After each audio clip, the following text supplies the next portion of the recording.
Hello, it's Hayes today, and today I'm talking with Jon Pearce. Jon is the CEO of Zipnosis, a virtual care company based in Minnesota. After 12 years and working with a lot of different hospital systems across the country, I wanted to talk to him today about the impact that the pandemic has had on their business and kind of understand a little more about his model. So, Jon, thanks so much for doing this today, and give us a kind of your temperature check on what's going on out there. Yeah, thanks, Hayes. So the last 8 weeks have been a truly amazing ride for us, and I think obviously the entire industry. But just to throw some numbers out there to help you understand, kind of the volume and the impact COVID had on our customer base. And just to be clear, our business is licensing our virtual care platform to healthcare providers. So they use their clinicians, they put their brand on it. We work with about 53 systems around the country. So when COVID hit on, I think it was March 9th, I think we were doing about 1,700 visits on March 9th. By March 17th, we'd done almost 65,000 in one day. So it's about 3,900% increase in volume.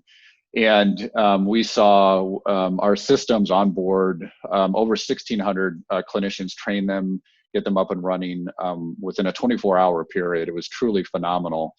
And unlike the big telemedicine companies who really struggled, they were at 22-hour wait times, through these huge spikes, and they were shutting down. Our average wait time was 10 minutes across the system. And so our providers stood up, the technology stood the test of time, and sort of the stress test that was there. And it's been truly phenomenal. We screened and treated, I think I'm pretty confident saying, more patients last month than any platform that's out there, including big public companies like a Teladoc. It was close to 1 million. Phenomenal growth. And so, and you did this all virtually, literally. I mean, not only your product, but your whole workforce is also scattered. They're not in the office, correct? No, yeah, we kicked them out, and so we've all been, enjoying the Zoom life, and it's worked really well. We've got a really strong culture and a great operating team, and part of our business is just being a relentless ally to our customers too. And so, right at the peak, as things were starting to hit really hard, we had a customer down in Texas, and things were kind of slowing down, and we just looked at each other and said, we got to figure it out and be there for them. And we did, all of that in a combination of virtual and through a pandemic. And so it's tested us in new ways, but I think it's been also really, really galvanizing to see the vision come to light here. Kind of give me a little bit of insight on the physicians and what are their impressions of it, particularly maybe a brand new one that you just onboarded. What are their thoughts on it, and maybe the speed in which they can see patients and some of that? Yeah, it's interesting because we offer a couple different ways that physicians can interact. So one of them is asynchronous, which they don't actually talk to the patient.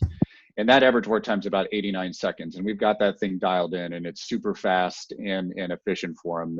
And we take away 99% of that administrative burden. We also offer the ability to talk real time in phone or chat or video. And I think generally the impression is there was sort of this stigma that virtual care was bad clinical care or the whole bunch.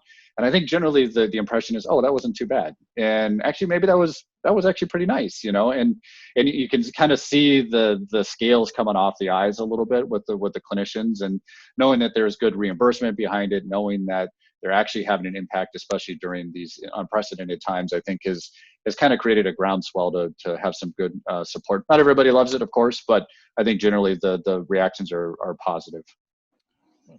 It's a great technology, I think. And so with that being said, though, maybe the last question there, Jon, is you had this massive spike of utilization now. What's your forecast maybe moving forward? Is it going to die off, or do you think it's here to stay? Yeah, a couple things we're looking at. So we saw this huge spike. We've kind of seen a plateau and a little bit of a decline. I mean, everything is still at historical levels. So there's kind of 3 data points that we're looking at for the forecast. And the forecast is, I think we're going to see a little bit of a dip, and then I think we're going to continue to see an increase. So we're looking at non-COVID related volume across the health systems, and those are generally up 2 to 5x. So those are anything basically not respiratory related. So what that means is that our health system partners are activating virtual care across their service lines. So we think that's really promising and will show sustained. The second thing is we're looking at a lot of the reimbursement and regulations. Those changes have been sort of put in an emergency order, but it's going to be really hard to rip them out. And it covers everything from synchronous to asynchronous care. And it's giving a lot of clarity for the reimbursement. Again, kind of pointing to, I think virtual care is kind of here to stay. And then I think the third part that will drive volume kind of back up will be around COVID testing. So as kits become more prominent, virtual care is going to play a really important role, being able to do screening, administration, and those kind of things. So I think we're going to continue to see an increase through the back end of the year. Maybe it's not going to spike again, I don't think, but I think you'll see a sustained increase.